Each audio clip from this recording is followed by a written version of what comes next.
asalaamaaleykum mbokk yi teel a gaaw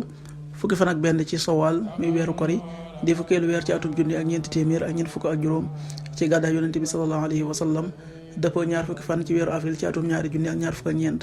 fukki fan ak benn bokkul ci lim yu fàtti lim bu rafet la kon tey ci gaaw bi rafet na li ñu ci gën a taamu mooy ku ca watu li ñu ciy traité rawatandiku moom gaawu mooy ku ca sangu wala ku ca fóot ñaanu bis bi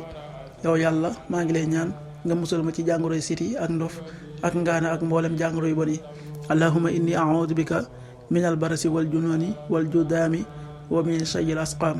allahumma inni a'udhu bika min albarasi wal jununi wal judaami wa min shayil asqaam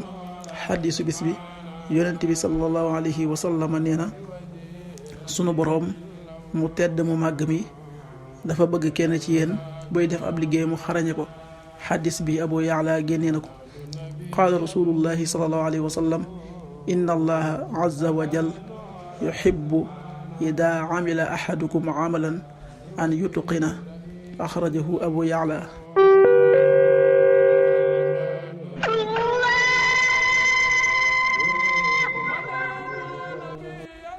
waxtu julli yi suba waxtu dana tàbbi 5h35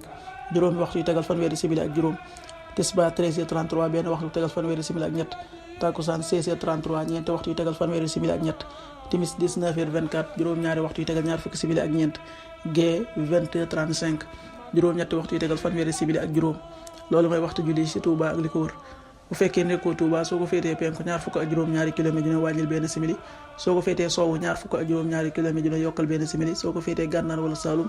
téeméeri kilomètre dina yokkal benn simili jant bi dana fenk 6h50 juróom benn waxtu yu tegal juróom fukki simili di so 19h20 juróom-ñaari waxtu yu tegal ñaar fukki simili yàlla nanu yàlla nangul da nangul leen amin